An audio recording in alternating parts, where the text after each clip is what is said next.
Today is Tuesday, March the 9th. I am your host, KC Phoenix, and this is my daily thought. Okay, let me tell you, I'm doing a daily thought today that doesn't have anything to do with emotions. Well, I guess it doesn't have anything to do with emotion. It depends on how you look at it.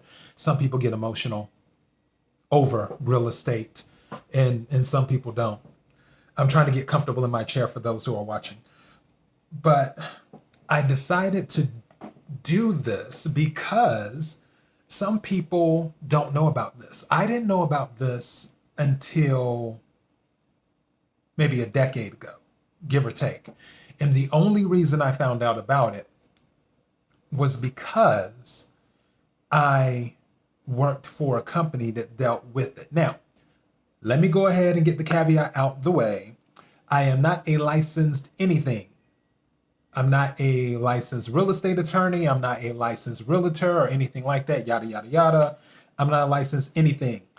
If you decide to go down this path or research some things or whatever, speak to a licensed professional if you feel you need that help. I'm just telling you some of the things out there that exist and what comes with that stuff. And this isn't even going to be that long because I have some other things I have to do. But with real estate, back in the housing crisis that happened, which was, when was the housing crisis? 2008, I guess, financial crisis, housing crisis, whatever, of 2008. A lot of people were being kicked out of their homes. So it was like 2008 going into 2010. Lots of people were losing their homes, being evicted. Part of the reason is because they had these mortgages where they didn't have a fixed rate mortgage. They had an adjustable rate mortgage. For those of you who don't know, a fixed rate mortgage is if you go in to a bank and you're like, okay, I need $250,000 for the house. The bank will say, okay, we'll give you a fixed rate, and I'm just making up something here, of 5.5% over 30 years. If they give you a fixed rate over that 30 years, the payment that they give you will always stay that payment, is what it will be. But one thing that caused the housing crisis was that there was a large group of people, specifically in what's considered like subprime category, where their credit wasn't that great. And they would take on what's known as an adjustable rate mortgage. The adjustable rate mortgage, it can vary. It will start out one thing, which usually it'll stay a certain percentage for like a year or two. And then after that, the rate of the mortgage will reflect whatever the interest rate is in the market at the time. So if the interest rate in the market at the time is 8%, then that's what's going to get factored in. If the interest rate is 4%, that's what will get factored in. If the interest rate is 10%, that's what will get factored in. And then your payments will change, is what will happen, until another review, and then they'll change again. Because again, it's based off of whatever the rate is for the market at that time, for the interest. Okay. And you had a large group of people who did an adjustable rate instead of a fixed rate, and where they were paying, let's say, $800 a month for their house payment, their payment all of a sudden goes up to $1,200 a month or $1,500 a month or whatever. And it's like, okay, we can't afford this. Hence why people were losing their homes. One of the reasons. There were other reasons. There were other things that happened too. When all of that happened, the individual that I worked for at the time, he decided to start a company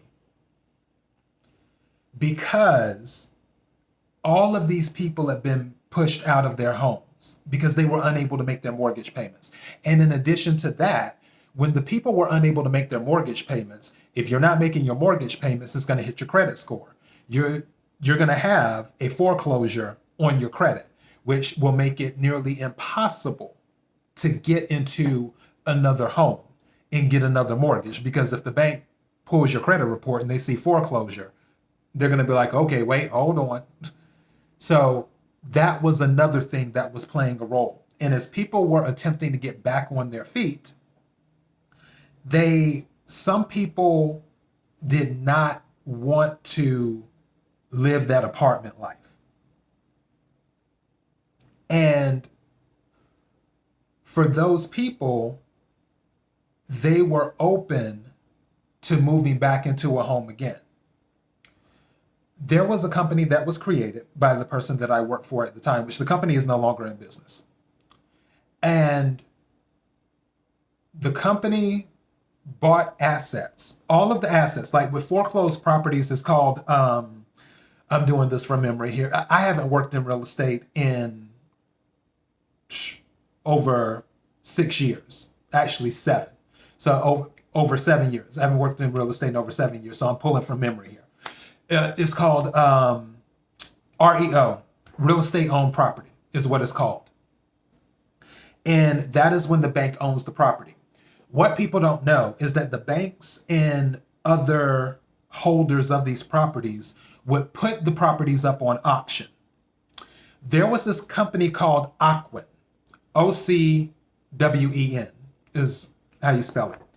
Ocwen would have a list of properties that are owned by a bank. They handled the bids and everything.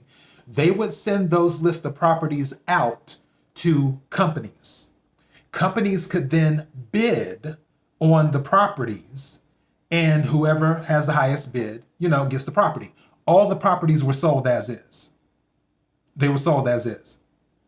So once everything was done, the deed was turned over. Usually it was a quit claim deed, that's quit, which is QUIT, quit claim deed, which is more of an as-is thing. They're illegal in the state of Texas, though. In the state of Texas, the quit claim deed, I believe it's called the deed without warranty. You can look that up. Like I said, it's been a while, but I'm pretty sure I'm right on that. I'm 98% sure that's what it's called in Texas, a deed without warranty. So then these companies would take these properties. That is what the company I work for did. They would bid on list of properties. Ocwen would send us stuff. Bank of America would send us stuff. Royal Bank of New Jersey would send us stuff. What's another? I'm trying to think. I think Wells Fargo sent some stuff too from time to time. Most of the stuff came from Ocwen, is where most of the properties came from, for the most part. Usually with Bank of America and some of the other more established banks, we didn't always get lists from them. Ocwen, because when we were bidding on properties, our ability to acquire the properties, we would usually win the bids in the Ocwen bid. And also we were bidding for our investors is what we were doing. And the investors would then have their management companies. Now, this is where we go into what I'm about to talk about. What was done was called a contract for deed. A contract for deed, a CFD, is where it is buyer financed, meaning you don't have to go to Chase. You don't have to go to your local credit union. You don't have to go to Wells Fargo or Bank of America or pick another bank, BB&T, whatever. SunTrust is owned. No, SunTrust is still separate. Yeah, SunTrust, whoever. You don't have to go to a traditional bank to get a mortgage, because with the contract for deed, it is financed through the seller themselves. The seller is saying, okay, I'm going to make a deal with you. You give me a down payment. You make X amount of the payment for X amount of dollars every month. After 15, 20, or 30 years, once all of the payments are satisfied, then the deed is turned over to you. That is the contract. Once you meet these obligations in this contract, the deed becomes yours. Contract for deed.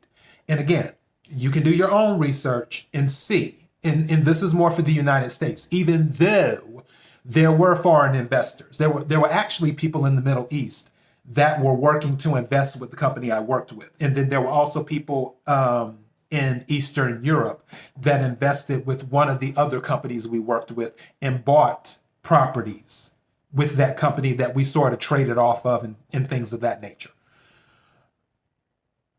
But with the contract for deed, the requirements of who is approved is up to the seller. It's not up to a bank. So if the seller's like, I don't care if you have a 500 credit score, that's fine. Because it's the seller is the one taking the chance. And the property still remains the collateral. Where if you don't make the payments on time, you obviously would have to be evicted from the home. However, one thing that I noticed, and I help get people into some homes doing this. I helped one guy, and all of the properties that we sold were as is. It was, like I said, it was a quick claim deed. It was done as is. So whatever was going on with that property, if someone was like, okay, yeah, I want to do the contract for deed, I want to buy the property, I want to go through the process, and we would tell people up front, look, do your research, check the title, check the utilities, because that was one thing I learned, which was crazy. Let me tell you, in Pittsburgh, there was this guy, and there was this home in Pittsburgh. He liked the home, and he was like, yeah, I can go ahead and fix this up. He was checking into things, and I told him, I was like, okay, before you sign any paperwork, before you do anything, check the utilities, check if there's any liens, all that stuff you have to do. Basically, you have to do all of that. It's not like with the regular mortgage, because if you're going through a traditional bank, they're going to make sure that you're going to get together with the bank, and all of you are going to make sure everything is on point, that there aren't any liens on the home, there's anything with the utilities, everything's on the up and up, because the bank wants their money. And anything that will throw you off from giving the bank their money, they're not about to have that. So they want to make sure that they provide you with the best setup possible when they get you into a home. With this situation, everything is on the buyer.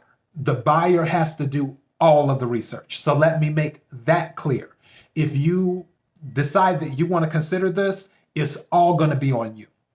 You have to do all of the research. You can't just sign a contract and then move in, and then you find out there's a $10,000 lien on the home. And it's like, oh my God, I got to pay this lien. Because once you move into that home, you become responsible. But back to the Pittsburgh situation. There was this guy who was interested in the home. He's like, yeah, I went to look at it. I loved it. He called the utility company, the water company. The water company had said there's a $2,500 bill on this home. So then I called the water company. This is my first time learning about this stuff, because that's what I did at my job. Okay, let me add some context here. I started out on the phones, but later I was promoted and I was the administrative lead of the company, and I was a fixer, where if something was going on, whether it was the president, whether it was the CEO, whether it was the senior vice president of acquisitions, whether it was the senior vice president of finance, whether it was whoever, if there was something going on related to the company that they could not figure out, guess whose desk they came to say, hey, I need you to figure this out and find out what's going on? Moi. So I had to deal with all of this stuff. I had to deal with county, state, all types of stuff across about 20 states in the United States, which the contract for deed, this is mostly what I'm talking on. As for stuff outside of the United States, that I can't tell you. As for the United States, I can tell you things. And I learned a lot of things. One thing I learned in the city of Pittsburgh is that the bill stays with the property when it comes to water, which I think is ridiculous. So if someone lived in that home before and they ran up that water bill and they left and they did not pay the water bill, it's not a thing where the bill follows the person. It's like if you, in the state of Georgia, I'll just use an example. If you don't pay your light bill, you don't pay your light bill. That's fine. It's just going to be on your credit and it'll follow you. But when a new person moves in, Georgia Power is going to turn on the lights as long as that person can prove, hey, I just moved into this home. I don't know the person who lived here. It's whatever. And they'll be like, okay, we see all the proof. We see that you're a new resident of the home. We'll go ahead and cut it on. Not in the city of Pittsburgh.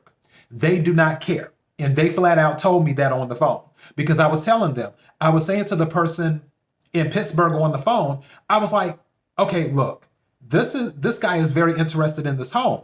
He did not run up the water bill. It was the previous person who stayed in the home. This is a new deal. I'm like, I can show you the contract. I can show you everything that the person who lived in the home no longer lives there and that this person will be signing a new contract with us. I can provide all of the documentation.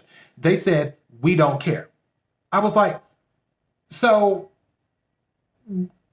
when it comes to getting your money, what if the person doesn't have it?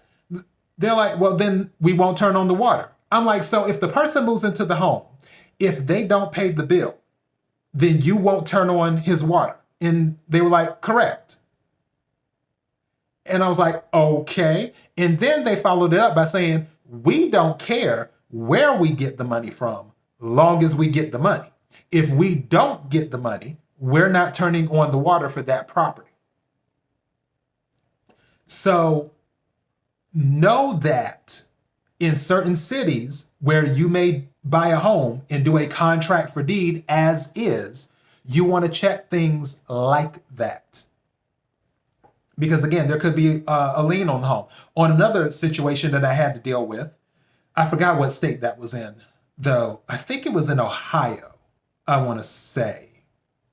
Was it Ohio? It might have been Ohio, where there was like a $20,000 lien on the home. So when there's a $20,000 lien on the home, because it came across the president's desk, so as soon as it came across his desk, he puts it on my desk. And he's like, I need you to find out why there's a $20,000 lien on this home. I'm like, okay. So then I go and start calling everyone in the city because I called the first person and they were like, yeah, there is a lien, but it was due to some construction that happened on the road. I'm like, but who asked for this construction to happen? So then I ended up talking with the engineer of the city who had done all of the planning and set up all of the construction. The city engineer explained to me that all of the homes along that line received those types of liens based off of, depending on what was,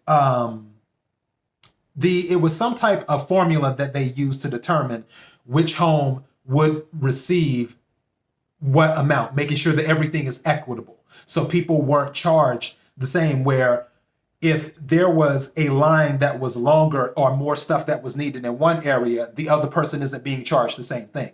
So the engineer was explaining all of that to me, and then they explained how everything happened. Long story short, they said, well, it's not something that is due right away. It's something that is included. I believe it was in the property taxes is what it was. It isn't where if the person would have moved in, they would have been on the hook for $20,000 right away. This was something in regards to city construction, yada, yada, yada. And then he broke everything down. I took all of that information, gave it back to the president, yada, yada, yada. And then everything was good. Okay. So then there was another situation in the state of Illinois where the lady had moved in. She had already moved in. She liked the property. She had moved in. Come to find out, code enforcement, and code enforcement is something else. And if you are considering doing a contract for deed, be sure to make sure that there isn't anything related to code enforcement on a home, because code enforcement can put liens on the home. They can keep you from moving into a home. They can set your home to be demolished. There's a lot of things code enforcement can do. Well, there were things that needed to be fixed on the home in order to bring it up to code. In this particular city, it was actually a village, is what they called it. And we couldn't get the inspection report. And they said in order for us to get the inspection report, we had to put $4,000 down. That's what they wanted us to do, to get the inspection report for the property. I said, how are we going to put money down on something when we don't even know what needs to be fixed? And that's when it got interesting. So what had happened was, is I had to call the mayor's office of that particular city and then get the mayor's office to contact the lead building manager. And then the building manager went ahead and gave me the inspection report, which I had to give to the person who had already bought the home as is. Because again, it's not necessarily our issue anymore. And then the home had to be fixed up. If the home was not fixed up to meet what was required, then the person could have been evicted from their home because their home is in violation of code. So these are things that you have to think of when you're dealing with contract for deed as well. If you're willing to go through all of that stuff, if you're willing to do the legwork and the research, and let's say that your credit isn't, super duper great, contract for deed is something that you may want to consider. Because we had people, when I was working for the company I worked for, that had a 500 credit score. I think that was the minimum requirement. I think it was like a 500 credit score at the time for the company I worked for. Obviously, other companies will be different. But for the company I worked for, I think it was 500. And at least 2 years on the job is what I'm pretty sure it was 2 years on the job, is what we were looking at. And as long as they had that, and I want to say, of course, the down payment, and again, I'm doing this was almost a decade ago. I'm doing this from memory. But as long as they had all of that stuff in order, usually we would be able to get them into a property.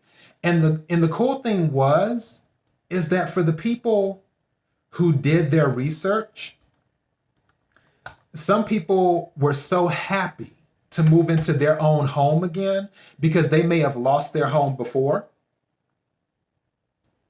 that it was a really, really cool moment. It was an amazing moment. It was a happy moment.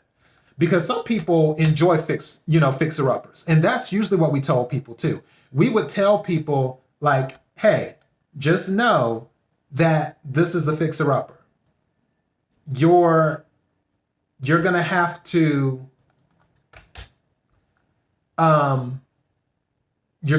go ahead and do some extra work. There's gonna have to be some elbow grease. There might have to be a little bit of an investment in the property. So keep that in mind. And they didn't have a problem with it. And that one guy that I told you about with the utility company situation in Pittsburgh, he went ahead and paid the $2,500. He paid the $2,500 and moved into the home. And he was fixing it up and everything. So I don't know what the status of it is now, because obviously it's been almost a decade. But when I would check in with him from time to time, because we would talk, and when I checked in with him, he said for the most part, he wasn't having any issues with anything. And clearly, he wanted it bad enough that he was willing to pay somebody else's $2,500 water bill to move into the property. So that was crazy. So yeah, but I just wanted to tell you guys about that when it comes to real estate, because I know some people dream of being a homeowner, and contract for deed is what I call thinking outside of the box. It's where you're like, okay, maybe I can't go through a bank. Maybe I can't go into a Wells Fargo or a Chase or a Bank of America or wherever and get a